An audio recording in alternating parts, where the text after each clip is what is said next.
Hello friends, welcome to my channel. আজকে আমি বানাচ্ছি কাঁঠালের তরকারি। তো কাঁঠালের তরকারি বানানোর জন্য আমি নিয়েছি কাঁঠাল এক বাটি বয়েল করা। আমি সামান্য নুন দিয়ে বয়েল করে নিয়েছি। সাথে নিয়েছি টমেটো একটা চপ করে কেটে নিয়েছি। একটা আমি আলু মিডিয়াম সাইজের কেটে নিয়েছি। সাথে নিয়েছি পেঁয়াজ বড় সাইজের একটা, আর রসুন নিয়েছি, আদা নিয়েছি, আর কাঁচা লঙ্কা নিয়েছি আমি 3টা। সাথে ফোড়নের জন্য নিয়েছি গোটা জিরা আর তেজপাতা, শুকনো লঙ্কা একটা, আর গরম মশলা বাটা। তো স্টার্ট করছি। ফার্স্টে ফ্রাই প্যানটা বসিয়ে দিয়েছি। এখন আমরা এর মধ্যে সরষের তেল দিয়ে দেব। কাঁঠালের তরকারিটা হতে একটু তেল লাগে বেশি, তবে টেস্ট হয় খেতে। তেলটা গরম হয়ে গেছে দেখুন।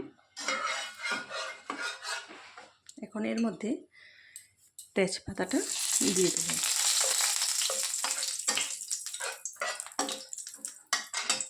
এরপর গোটা জিরাটা ফোড়নের জন্য দিয়ে দিলাম।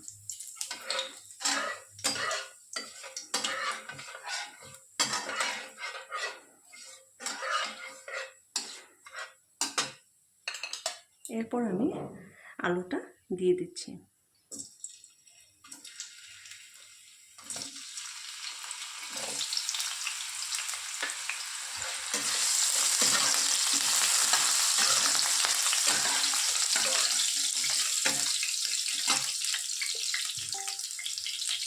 সাথে নুন অল্প দিয়ে দিলাম।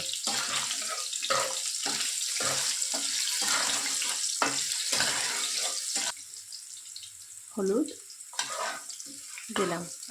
অনেকে কি করে আলুটা আগে ভেজে উঠিয়ে রাখে, তারপরে কাঁঠালটা ভেজে উঠিয়ে রাখে। আমি ওইভাবে কিছুই করব না, আমি সব একসাথেই করব, আস্তে আস্তে করব, কিন্তু সব একভাবেই হয়ে যাবে। বারে বারে করলে কি হয়, অনেক তেলের দরকারও হয়। তো এত তেল ইউজ না করলেই ভালো। দেখুন হালকা ভাজা ভাজা হয়ে গেছে। এখন আমরা এর মধ্যে বয়েল করা কাঁঠালটা দিয়ে দেব।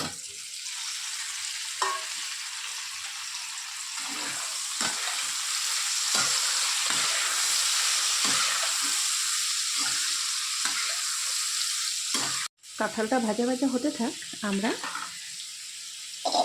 আদা রসুন আর পেঁয়াজটা একসাথে পেস্ট করে নিচ্ছি। দেখুন আমাদের কাঁঠালটা আর আলুটা সুন্দর করে লাল লালভাবে ভাজা হয়ে গেছে। এখন আমরা এর মধ্যে মশলা দিয়ে দেব। মশলা আমি 1 চামচ হলুদের গুঁড়া দিলাম, আর সামান্য দিলাম। সাথে দিলাম লঙ্কার গুঁড়া, জিরার গুঁড়া আমি 1 চামচ আর অল্প দিয়ে দিলাম। সাথে পেস্ট করে রেখেছিলাম আদা রসুনের আর পেঁয়াজের পেস্টটা এর মধ্যে দিয়ে দেব।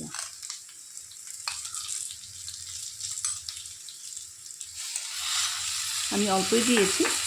হালকা নাড়াচাড়া করে এর মধ্যে জল দিয়ে দেব।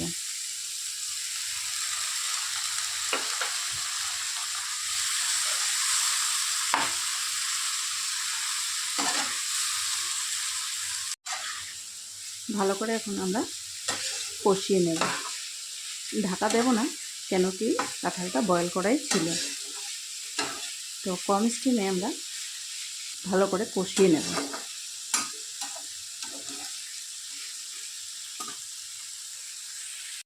তো 1 মিনিট হয়ে গেছে। এখন আমরা এর মধ্যে কেটে রাখা টমেটোটা দিয়ে দেব। আরও 1 মিনিট নাড়াচাড়া করে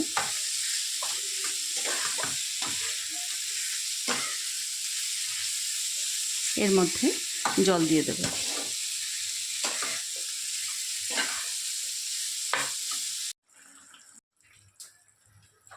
দেখুন আমাদের কাঁঠালের তরকারিটা হয়ে গেছে। দেখতে কি দারুণ হয়েছে, তাই না?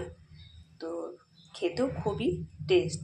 আপনারা এই সহজ পদ্ধতিতে বানিয়ে একবার বাড়িতে ট্রাই করতে পারেন। তো আমার ভিডিওটি ভালো লেগে থাকলে প্লিজ লাইক শেয়ার এবং সাবস্ক্রাইব করতে ভুলবেন না। থ্যাংক ইউ, ধন্যবাদ।